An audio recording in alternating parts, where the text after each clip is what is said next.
Bien, je suis content de voir chacun ce matin. Nous allons prendre tout simplement quelques minutes, pour nous préparer au repas du Seigneur, à la table du Seigneur. Je vous invite à prendre votre Bible dans un premier temps dans l'évangile de Matthieu. Ce n'est pas le passage que nous verrons tout à l'heure pour le repas du Seigneur, mais dans l'évangile de Matthieu, chapitre 26, nous trouvons un des quatre récits de la mise en place du début de ce repas du Seigneur. Et dans Matthieu chapitre 26, à partir de verset 26, d'ailleurs c'est une référence un peu facile à se souvenir, 26, 26. Il y a aussi le passage dans Marc chapitre 14, il y a également Luc chapitre 22, mais on va commencer ici Matthieu chapitre 26, et permettez-moi de lire du verset 26 jusqu'au verset 29. Quelques versets. Matthieu chapitre 26, versets 26 à 29. Pendant qu'il mangeait, Jésus prit du pain et après avoir rendu grâce, il le rompit et le donna aux disciples en disant: Prenez, mangez, ceci est mon corps. Il prit ensuite une coupe et après avoir rendu grâce, il la leur donna en disant: Buvez-en tous, car ceci est mon sang, le sang de l'alliance qui est répandu pour beaucoup pour le pardon des péchés. Je vous le dis, je ne boirai plus désormais de ce fruit de la vigne jusqu'au jour où j'en boirai de nouveau avec vous dans le royaume de mon Père. Jésus ici met en place, il commence la célébration, la commémoration de sa mort et de sa résurrection. Et pendant quelques minutes, j'aimerais qu'on réfléchisse à plusieurs aspects de cette célébration, de cette commémoration du repas du Seigneur. Et assez rapidement, j'aimerais rappeler l'importance de ceci. Parce que on ne fait pas régulièrement le repas du Seigneur, tout simplement parce que c'est une rituel, c'est une tradition, que voilà, il faut le faire de temps en temps. Non, on le fait puisque ça commémore, un des plus grands événements, pour ne pas dire le plus grand événement de toute l'histoire. Alors vous savez, dans Genèse chapitre 1, Dieu, il crée le monde et dans l'Apocalypse, il va tout défaire pour refaire un nouveau monde. Et entre ces deux événements, il y a l'événement tellement extraordinaire du sacrifice du Fils de Dieu sur la croix. C'est quand même quelque chose d'extraordinaire. Jésus, le Fils de Dieu, Dieu lui-même, qui meurt d'une mort horrible, battu, giflé, la couronne d'épines sur la tête, cloué sur la croix pour nos péchés, à notre place. C'est un événement tellement énorme, au-delà de tout événement dans l'histoire. Jésus, Dieu lui-même qui meurt pour nous racheter, pour offrir le salut à quiconque croit. Et pour moi, je suis un peu bouleversé à chaque fois que je me rends compte qu'il nous arrive d'oublier cela. Le fait que quelqu'un meure pour moi, j'arrive à oublier cela. Je deviens tellement préoccupé avec les choses souvent très légitimes et très nécessaires et parfois assez importantes dans la vie. Et pourtant, je dois me souvenir régulièrement que Jésus, il est mort à ma place et que son amour et l'amour de Dieu étaient tellement énormes qu'il a accepté de mourir pour moi. Paul, il va rappeler, à peine on va mourir pour un juste. Quelqu'un qui est vraiment droit, quelqu'un qui fait du bien, quelqu'un qui est correct, qu'on apprécie, on va penser 2 fois avant de mourir à sa place. Alors combien même quelqu'un qui a toujours fait le mal, quelqu'un voilà, qui est détestable, on va dire, mais même pas besoin de réfléchir, je ne meurs pas pour lui, hein, il ne le mérite pas. Et pourtant, Jésus, il meurt à notre place. Et nous avons besoin de ce souvenir. Nous pouvons devenir, et peut-être nous devons, nous devenons trop souvent tellement occupés avec les choses de ce monde, avec les choses de notre vie, qu'on oublie que Jésus, il est mort pour moi. Voilà ce que mes péchés ont coûté. Voici ce qu'il fallait pour effacer mon péché. Et ainsi, ce moment, il est important parce que j'ai besoin de ce rappel. Moi, j'en ai besoin. Chacun a besoin de ce rappel régulièrement. Et je suis content que Jésus ne dit pas, faites ceci, voilà, tous les jours, toutes les semaines, tous les mois, toutes les années. Jésus ne dit pas, faites ceci avec telle ou telle fréquence. Il dit, non, à chaque fois qu'on le fait. Et ainsi, il faut le faire assez régulièrement, nous le savons, pour que ça reste dans notre mémoire, mais pas aussi souvent pour que ça devienne une routine, qu'on n'y pense plus. Ah, tiens, on se souvient de Jésus-Christ et ensuite on passe à autre chose. Non, c'est un rappel qui doit nous stimuler à la reconnaissance, qui doit nous stimuler à la louange envers Dieu.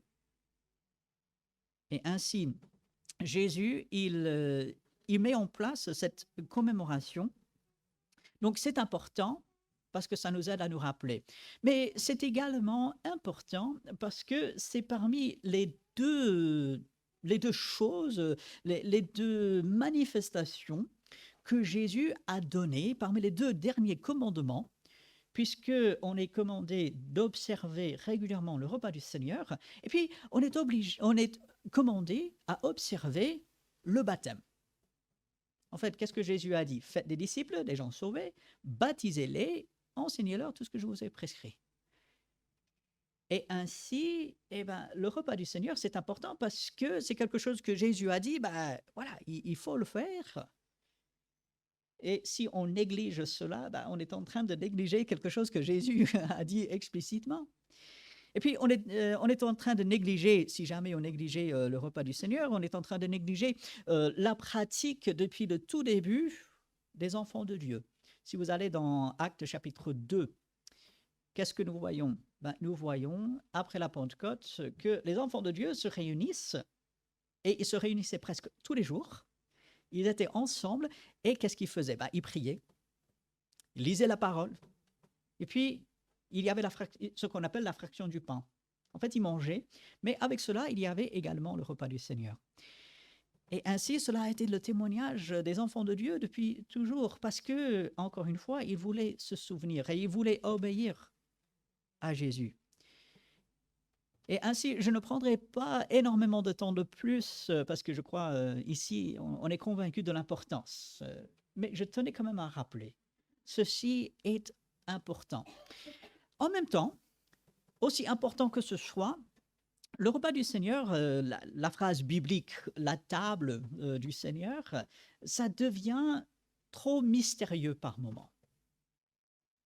On a quelques petits éléments, on a la petite coupe, on a le petit morceau de pain, on a des paroles qu'on dit, voilà, presque, pas des paroles magiques, mais voilà, des phrases qui reviennent toujours. Et ça peut sembler un peu mystérieux, alors que ça ne doit pas l'être. C'est en fait une réalité spirituelle, Jésus qui donne son corps pour nous, que nous symbolisons par ces quelques éléments. Et ainsi, malheureusement, à cause de peut-être l'influence de l'Église catholique, peut-être de l'influence de mauvais enseignements, ça peut rester un peu mystérieux. Qu'est-ce qui se passe réellement? On parle de repas, le repas du Seigneur, mais là, voilà, un petit bout de pain, une petite coupe de jus de raisin. Je sais pas vous, mais pour moi, c'est pas un repas, hein, donc voilà, ma femme, elle prépare de bons repas et je peux vous dire, dans l'absolu, c'est mieux que là. Mais c'est parce que ici, on a quelque chose de spirituel. Autant les repas de ma femme sont bons, je ne crois pas que je pourrais dire que c'est quelque chose de spirituel. Et ça nourrit mon corps, ça nourrit pas vraiment mon esprit, mon âme.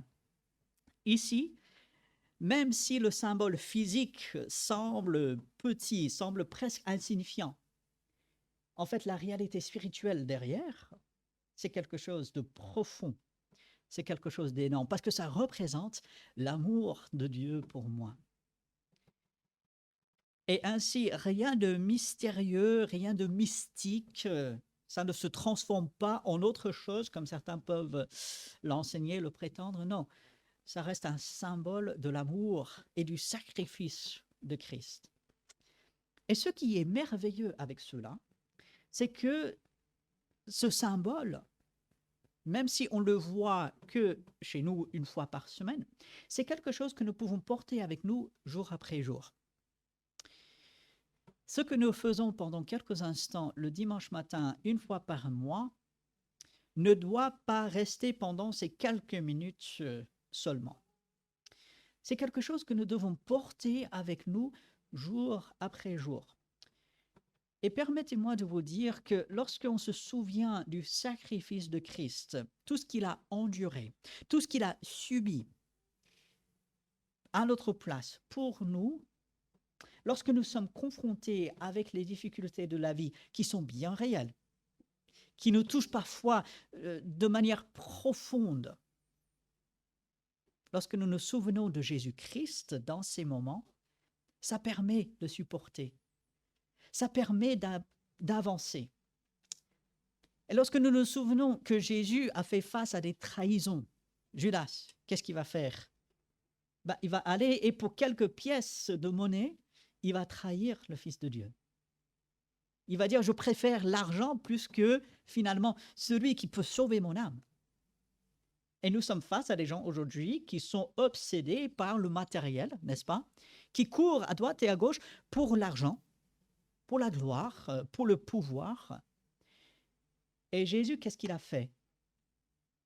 Il est venu mourir pour ces gens-là. Il leur a manifesté l'amour, même devant la trahison, même devant l'indifférence, même devant l'abandon, parce que tous les disciples, quels qu'ils soient, ils l'ont abandonné. Même Pierre qui a dit « j'irai jusqu'à la mort pour toi », lorsque le moment était venu pour agir, non, en fait, il est parti. Il a renié. Non, je ne connais même pas cet homme. Je le jure, je prends Dieu à témoin, je ne connais pas cet homme. Vous imaginez, c'est quand même énorme. Et Jésus a enduré tout cela. Sans parler des souffrances physiques que j'ai déjà évoquées. Et puis, bien sûr, toute la souffrance morale. Nos péchés, il les a réellement pris sur lui, sur la croix. Par amour. Et lorsque je me souviens de cela jour après jour, ce monde mauvais, tordu, difficile, je peux l'affronter avec l'amour de Dieu. Bien sûr, je peux être attristé, frustré, en colère même contre le mal, contre l'injustice. Comme Dieu, lui, il est en colère contre l'injustice. Mais Dieu aussi ne veut pas que le méchant meure, mais qu'il se repente et qu'il vive. Et lorsque je regarde les infos, lorsque je vois toute la méchanceté, lorsque je vois tout le péché autour de moi, de savoir que grâce à Dieu, je peux affronter ce monde avec l'amour de Dieu. Je n'ai pas besoin de tomber dans l'abattement, dans la haine, dans l'écœurement. Non, je peux affronter ce monde avec l'amour de Dieu parce que Dieu, il a déversé son amour en nous. Et d'ailleurs, les versets qui ont été lus tout au début, si vous vous en souvenez, l'amour de Dieu a été déversé en nous. Cet amour, c'est quoi? Non pas que nous avons aimé Dieu, mais que Dieu nous a aimé le premier. Et devant un monde, et peut-être pas simplement un monde un peu dans l'idée abstraite, mais des gens difficiles auxquels nous avons à faire face, des situations complexes, des choses qui nous touchent au plus profond de nous, de pouvoir affronter cela avec l'amour de Dieu. Pourquoi? Parce que Jésus, il est venu et il est mort sur la croix. Voici ce que nous commémorons, voici ce dont nous nous souvenons pour le repas du Seigneur. Ce n'est pas quelques éléments simplement. C'est beaucoup plus profond qui doit affecter notre vie de tous les jours. Paul, dans ses lettres, nous voyons qu'il acceptait les souffrances Il a accepté les choses très difficiles. Il avait appris à être content même dans toute situation, abondance, disette, la bonne santé, la maladie par moment. Dieu lui a dit, ma grâce te suffit. Mais Paul également, comme nous verrons dans quelques minutes, lorsqu'il écrit à l'église de Corinthe, il va leur rappeler le repas du Seigneur pour les aider à régler même leur conduite de tous les jours. Et alors que dans l'évangile de Matthieu, nous voyons Jésus avec ses disciples, vous allez voir la même chose dans Marc, comme j'ai dit, Marc chapitre 14, Luc chapitre 22, vous allez voir Jésus avec ses disciples réunis. Si vous allez dans Acte 2, toutes ces différentes choses que l'Église faisait, c'est lorsque l'Église était réunie. Et nous allons voir dans 1 Corinthiens chapitre 11, dans quelques minutes, Paul va parler lorsque vous vous réunissez. Et c'est une des raisons pour lesquelles, en fait, le repas du Seigneur ne devrait pas être célébré tout seul. Il ne s'agit pas pour un chrétien de dire, voilà, je suis tout seul, je sens le besoin de communion avec le Seigneur, alors je vais commémorer le repas du Seigneur. Bon, dans l'absolu, on pourrait faire, mais en fait, la Bible nous montre l'exemple, c'est lorsque nous venons ensemble. Pourquoi? Parce que par le repas du Seigneur, nous manifestons notre appartenance à Dieu. Ici, Jésus, il réunit ses disciples, Judas est déjà sorti préparer la trahison, et Jésus va mettre en place ce rappel pour ceux qui lui appartiennent. C'est pour les enfants de Dieu, puisque les enfants de Dieu ont quelque chose à commémorer. C'est un peu comme le baptême. Quelqu'un qui se fait baptiser avant le salut, il va dans l'eau, il en sort, c'est tout. C'est comme s'il prend un bain. Voilà, c'est pas plus. Mais l'enfant de Dieu, lui, lorsqu'il passe par le baptême, c'est pas simplement l'eau. Et nous l'avons vu il y a quelques semaines, gloire à Dieu, ce baptême qui a eu lieu. Notre frère Baptiste, c'était pas simplement le fait d'aller dans l'eau. Donc ça, on pourrait faire à n'importe quel moment. Mais c'est ce que cela représente. Par ce baptême, on dit « J'appartiens à Jésus-Christ, je suis prêt à le suivre, je suis prêt à marcher en nouveauté de vie. » Et avec le repas du Seigneur, c'est également la même chose. Alors, ici, dans Matthieu, lorsque nous revenons, verset 26, Jésus prit du pain, et ensuite au verset 27, il va prendre une coupe, il va distribuer ses éléments, et il va le faire autour, d'une table, ou du moins autour d'un repas. Alors, qu'est-ce qui est plus familier qu'un repas? Je vous lance le défi. Dans votre lecture de la Bible, alors que vous lisez, retenez bien ceci. Tous les différents repas du livre de la Genèse jusque dans l'Apocalypse, tous les différents repas et tous les grands événements qui se sont passés autour des repas. Manger, c'est extrêmement important. Gloire à Dieu, on est en France, on mange bien, c'est super. Les repas sont importants, pas simplement pour nourrir le corps, mais également pour nourrir dans un sens notre âme avec nos partages. Et Jésus, il va mettre en place cette commémoration autour d'un repas, autour de quelque chose d'intime, autour de la famille, finalement. Et voilà pourquoi le repas du Seigneur, en fait, c'est pour des personnes qui sont sauvées, des personnes qui ont accepté Christ comme leur sauveur, qui appartiennent à la famille de Dieu. Ce n'est pas que Dieu ne veut pas les autres, mais en fait, ils n'ont pas encore choisi Christ. Ils ne sont pas encore dans la famille. Et le repas du Seigneur est pour les enfants de Dieu. Voilà pourquoi c'est exclusif dans ce cas. Chacun peut devenir enfant de Dieu, mais si on n'est pas encore enfant de Dieu, bien sûr, cette commémoration n'a aucun sens. Mais Jésus réunit autour de lui, dans un sens, sa famille et dit, voilà, je pourvois pour vous déjà par mon sacrifice, et puis je vous aide au jour le jour. Et puis, Je vous invite maintenant à aller avec moi dans la première épître aux Corinthiens. Et là, vous allez voir les paroles affichées, mais je vous encourage, si vous avez votre Bible sous les yeux, de l'ouvrir. Dans la première épître aux Corinthiens, chapitre 11, puisque on comprend l'importance de ceci. Cette commémoration est tellement importante et elle peut nous aider jour après jour lorsqu'on s'en souvient. Bien sûr, nous savons que ce sont les enfants de Dieu qui peuvent, et je dirais doivent, participer à cela. Mais pendant encore quelques minutes, j'aimerais terminer en traitant quelque chose qui est parfois mal compris. Alors, 1 Corinthiens chapitre 11, les versets 20 à 29. Alors, je vais lire ces versets, vous pouvez suivre.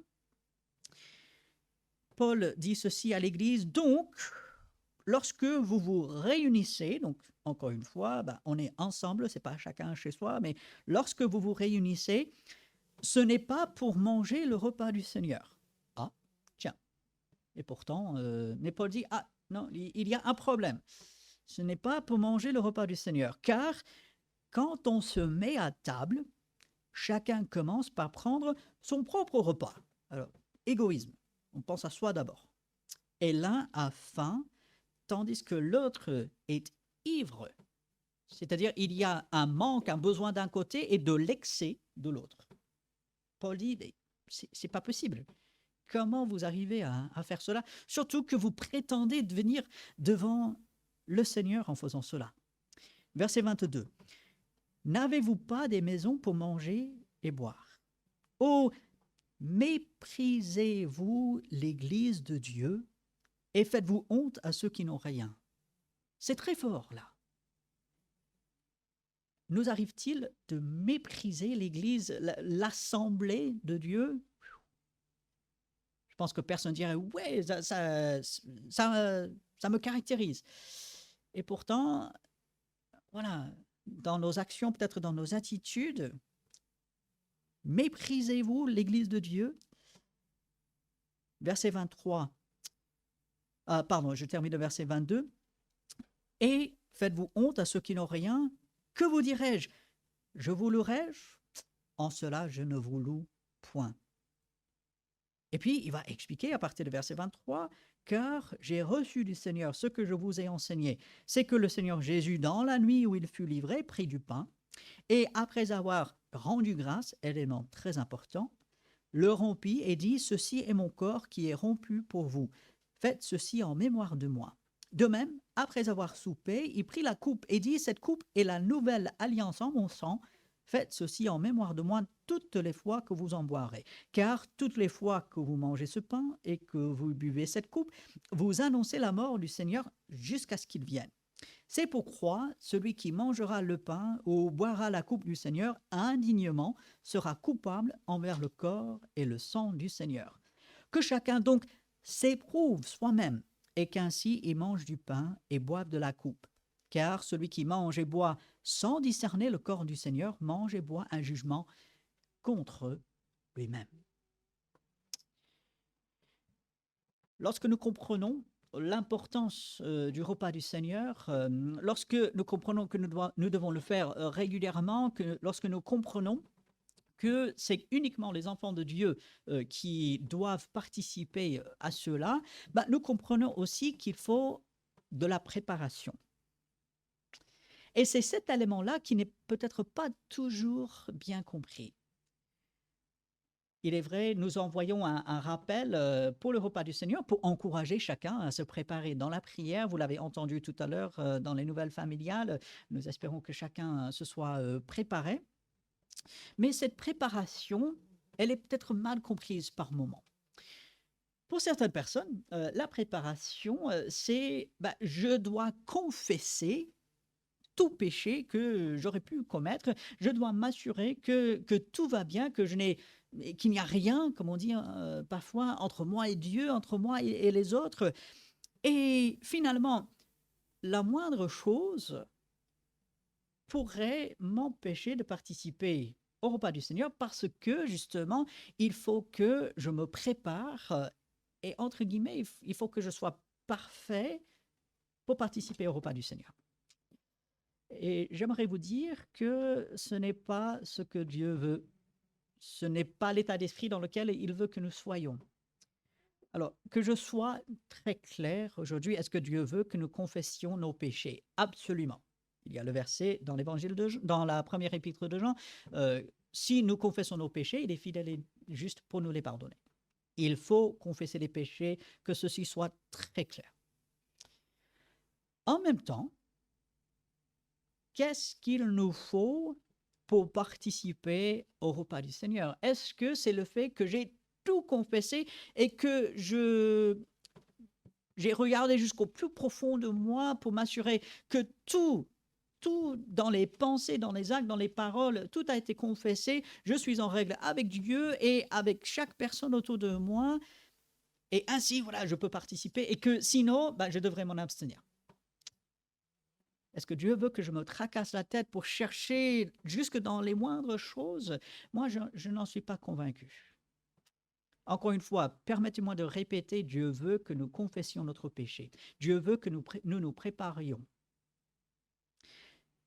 Mais en même temps, ces versets ont été utilisés, donc ces versets dans 1 Corinthiens 11 ont été utilisés parfois pour mettre un lourd fardeau sur des personnes, pour les pousser à s'examiner, mais en fait, au-delà de ce que Dieu veut, pour se tracasser la tête. Et finalement, au lieu de se focaliser sur le repas du Seigneur et toutes les bénédictions que cela apporte et toute la liberté en Christ, ces personnes, malheureusement, se focalisent sur les toutes petites choses et finalement oublient le repas du Seigneur parce que ces personnes sont tellement préoccupées avec la peur. Est-ce que j'ai laissé quelque chose non confessé? Et si jamais je le faisais, je serais indigne en prenant le repas du Seigneur. Et ainsi, sur la base de ces versets, je bois un jugement contre moi-même. Et vous voyez, Dieu ne veut pas que cet examen, qui est nécessaire, le texte dit examinez-vous. Donc cet examen est nécessaire, mais Dieu ne veut pas que ce soit quelque chose de lourd. Dieu ne s'attend pas à ce que nous, par notre propre moyen, on se fasse assez propre, assez bien pour venir au repas du Seigneur. Qu'est-ce qui nous donne droit à participer au repas du Seigneur? Est-ce que c'est le fait que j'ai tout confessé et que je suis exactement comme il faut devant Dieu? Non, je participe au repas du Seigneur parce que je suis enfant de Dieu. Et quel était le problème à Corinthe? Le problème à Corinthe que Paul est en train de cibler n'était pas quelques petits oublis, quelques petits écarts. Non, le problème à Corinthe, c'était manifestement l'orgueil les uns envers les autres. C'était un mépris manifeste du frère ou de la sœur qui était dans le besoin. C'était des péchés ouverts, non confessés. C'est ça que Paul est en train d'adresser ici. Et ainsi, Dieu veut que chacun se prépare. Dieu veut que vous et moi, on s'examine, qu'on se prépare au repas du Seigneur. En même temps, Dieu ne veut pas que je croie que cela dépend de moi et que mon entrée, ma, entre guillemets, permission pour le repas du Seigneur soit basée sur la confession que moi je fais. Ah, je peux participer au repas du Seigneur parce que j'ai tout confessé, je me suis mis en règle avec tout, et ainsi, voilà, je peux participer. Non, je suis déjà pardonné complètement de tous mes péchés sur la base de Jésus-Christ. Jésus-Christ a pris tous mes péchés déjà sur la croix. Et ainsi, ce que Paul est en train de traiter ici n'est pas souvent ce à quoi nous pensons. Ce que Paul traite, ce sont des péchés ouverts, manifestes, connus de tous, non confessés. Quelqu'un dans cet état d'esprit devrait s'abstenir. Quelqu'un qui se dit « Ah, je n'ai pas tout confessé. Peut-être il y avait un petit péché dans la semaine ou même dans le mois précédent que je n'ai pas encore confessé et ainsi, j'ai pas le droit, je devrais plutôt m'abstenir. » Avec beaucoup d'amour, j'aimerais dire, on a manqué un peu la cible. On est peut-être passé à côté parce que le but n'est pas de trouver tout ce qui ne va pas chez moi afin de me permettre de participer au repas du Seigneur. Non. Si je suis enfant de Dieu, je suis déjà pardonné. Et je veux répéter, je veux le redire, il faut confesser nos péchés, que ce soit bien clair. Il nous faut confesser nos péchés. Mais la confession de mes péchés n'est pas la base de mon admission, de ma possibilité de venir au repas du Seigneur. Le repas du Seigneur est quelque chose auquel Dieu veut que tous ses enfants participent. Si on est enfant de Dieu, il ne devrait rien avoir qui nous empêche de participer à ce repas du Seigneur. Et ainsi, quand Paul il dit que chacun s'éprouve soi-même, oui, on prend du temps dans la semaine. On dit, Seigneur, aide-moi. Seigneur, montre-moi. Et Seigneur, si tu me montres quelque chose, donne-moi la grâce. Mais finalement, ça vient de toi. Ainsi, je ne serai pas dans la peur. Je ne serai pas en train de me tracasser la tête, chercher partout. Non, Seigneur, par ton esprit, montre-moi. Et si tu ne montres rien, je ne vais pas chercher la petite bête parce que toi, tu ne la cherches pas. Donc cet examen, s'éprouver soi-même est essentiel. Il faut passer par cela, mais ne tombons pas dans le piège de croire que ça dépend de nous. J'accède au repas du Seigneur uniquement parce que Jésus-Christ a donné sa vie pour moi et que je l'ai accepté. Mais qu'est-ce que nous devons faire de ces versets qui semblent assez sévères? C'est quand même, on mange un jugement contre soi-même. Ouh, aïe, aïe, aïe. Et puis Paul dit, il y a un lien direct entre ça et puis les maladies et même la mort dans l'assemblée de Corinthe. Waouh, c'est grave.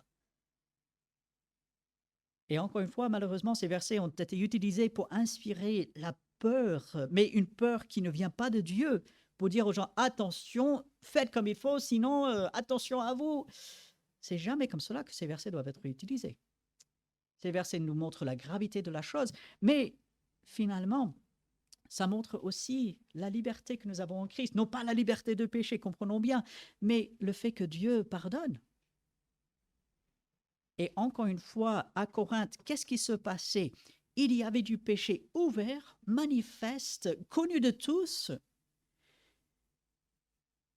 Paul n'est pas en train de dire, parce qu'on a oublié de confesser un tout petit péché, maintenant, si on prend le repas du Seigneur, on risque d'être malade et tout. Non, non, non, non, non, non, non, non. Paul voulait que tous les enfants de Dieu à Corinthe partagent ce repas du Seigneur. Et il voulait que ce soit fait dans les bonnes conditions. Il dit, là, vous ne le faites pas bien. Vous avez des rivalités, vous avez de l'orgueil, vous méprisez les uns les autres, c'est ouvert, tout le monde le sait. Et ensuite, vous prétendez commémorer le repas du Seigneur. Vous commémorez celui qui a donné sa vie pour vous et vous vous permettez d'agir de cette façon, mais non, ça ne va pas. Mais encore une fois, Paul n'est pas en train de parler d'un simple oubli, de quelque chose qui serait passé, dont finalement, peut-être, on ne se souvient plus. Non, ce n'est pas comme ça que ces versets doivent être utilisés. Cet examen de soi, on se place devant le Seigneur. Et sur la base de la première épître de Jean, si nous confessons nos péchés, Dieu est fidèle et juste pour nous les pardonner dans le moment. C'est ça qui est formidable. On a parfois cette idée qu'on demande le pardon à Dieu, et Dieu, il doit prendre du temps pour réfléchir. Ah, voilà. Le péché, bah, tel ou tel péché, soit il était tellement grave ou il a été tellement répété que voilà, il faut à Dieu un peu de temps. Ou peut-être à cause de notre péché, il nous faut souffrir un peu avant d'être délivrés. Toutes les deux, ce sont des idées anti-bibliques. Dieu dit, si vous confessez vos péchés, je suis fidèle et juste pour pardonner dans le moment. Le pardon, il est immédiat. Peut-être on ne le ressent pas, mais la vérité, c'est que nous sommes pardonnés. Et ainsi, Paul, en écrivant à Corinthe, cette église qu'il avait vraiment à cœur, cette assemblée, malgré toutes ses erreurs et tous ses torts, Paul, il aimait énormément et qu'il voulait aider. Il leur dit, vous venez pour le repas du Seigneur, vous venez célébrer la mort et la résurrection de Jésus-Christ, vous célébrez, vous commémorez cet événement tellement énorme. Examinez-vous, mais n'oubliez pas que finalement Jésus est mort pour vous. C'est ça la base. Ce n'est pas parce que je me suis tellement bien examiné. Non, c'est que Jésus-Christ est mort pour moi et que j'ai accepté ce salut gratuit qui m'est offert. Et Paul dit, il y a l'ordre qu'il faut respecter. Qu'on s'examine d'abord. Ça peut être dans la semaine et je vous encourage à le faire. De demander à Dieu, Seigneur, montre-moi. S'il y a un péché, des péchés dans ma vie, montre-moi. Je veux les confesser. Je ne veux pas vivre dans le péché. Ça doit être l'attitude de l'enfant de Dieu. Ça doit être la prière de l'enfant de Dieu. Je ne veux pas vivre dans le péché. Ainsi, Dieu, montre-moi et je confesserai. Et quand je confesse, je suis pardonné. Je suis libéré. Ça peut être dans la semaine. Ça peut être pendant ces quelques instants que nous prenons à chaque fois avant le repas du Seigneur. Ça n'a pas besoin de prendre des heures et des heures. Ainsi, ceci est un moment important. On sait pourquoi. Ce moment, il est pour les enfants de Dieu. Ce moment, il est essentiel. Mais ce moment, il ne doit pas faire peur. Ah, est-ce que j'ai tout confessé? Est-ce que je n'aurais pas oublié? Non, non, non, non. On remet à Dieu toutes ces choses et ainsi on peut venir à cette commémoration. Et lorsque nous revenons vers le début de ce passage, bien sûr, les chrétiens sont réunis. Il dit, lorsque vous vous réunissez, c'est là où, sur la base de l'exemple de Jésus, on rend grâce, on remercie Dieu, on a le pain qui symbolise le corps de Christ, on a le fruit de la vigne qui symbolise son sang coulé pour nous. Et tout ceci, pas simplement pendant quelques minutes le dimanche, mais jour après jour pendant notre vie. Tous les jours, je suis pardonné. Jésus-Christ a donné sa vie pour moi. Il me remplit de son amour et cet amour, je peux le manifester autour de moi. Voici ce que nous nous rappelons en ce moment. Voici comment nous devons venir vers ce repas du Seigneur. Non pas avec peur, avec un respect absolument. Avec la crainte de Dieu, comme on parle dans l'Ancien Testament, cette crainte respectueuse, oui, mais non pas avec peur. Non, l'amour parfait bannit la peur. Non, avec un respect, avec reconnaissance envers Dieu. Et ainsi, nous allons prendre quelques minutes, plutôt quelques instants, pour nous préparer à ceci intérieurement, dans nos pensées, dans notre cœur, dire à Dieu déjà toute notre reconnaissance, nous examiner, laisser Dieu nous examiner pendant quelques instants, et après cela, je prierai, nous chanterons quand même, et ensuite nous passerons à cette commémoration. Alors passons quelques instants dans une prière silencieuse, interne, et ensuite je prierai. Seigneur, nous sommes devant toi